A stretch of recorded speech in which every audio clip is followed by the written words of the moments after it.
Today, as we sit outside this old railway tunnel lit by tiny glowworms, I'm speaking with two remarkable researchers who are using light and imaging to illuminate the unknown parts of cancer and bring clarity to the places that once felt impossible to see. Professor Phan and Professor Paul Timpson. Why does seeing dark spaces matter? For a lot of us, the way we think about cancer, all these things are happening deep inside our body in these dark spaces. When you're shining a light in places where people have never seen before and you're the first person to see that, I mean, you just want to shine in as many places as possible. Tree and I do exactly this, which is we go into that dark place, and the work that we've done has gone into clinical trials, and there is people's lives being completely changed by what looks like a bunch of geeks in a basement. It's not a bunch of geeks in a basement. It's real people. It is a bunch of geeks in a basement. It's real people trying to do something, but we are still geeks. How do you see the role of technology really guiding the work that you do? The questions that we couldn't ask before, we can now ask with the sort of technology that's available. Technology is about speeding up processes. It allows us to accelerate progress. So things that would have taken us many, many years in the past are now happening much faster.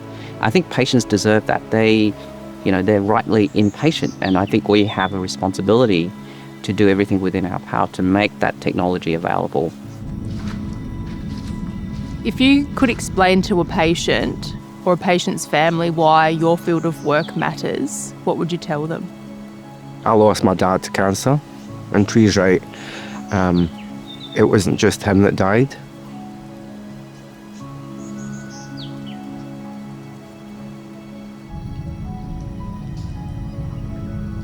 It affects everyone around.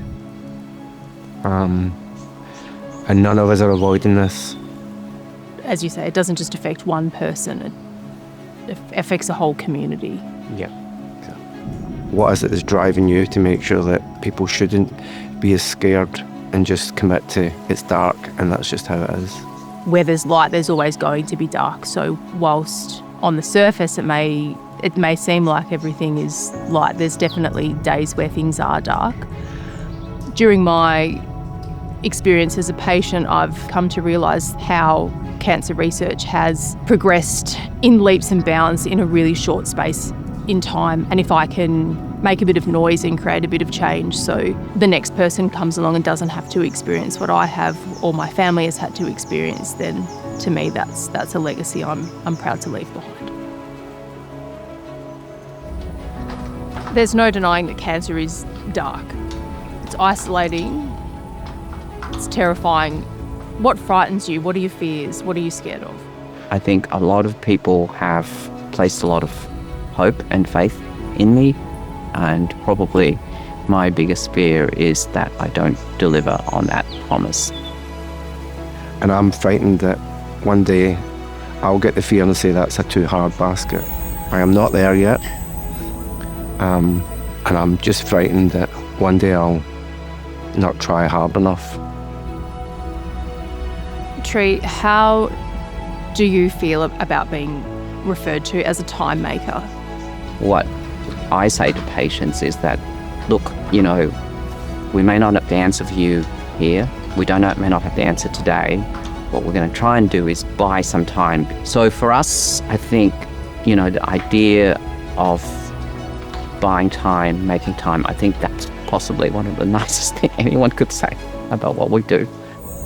Think from a patient point of view as well, when you have clinicians and researchers that exude this hope and optimism as a patient, that for me is almost like light at the end of the tunnel.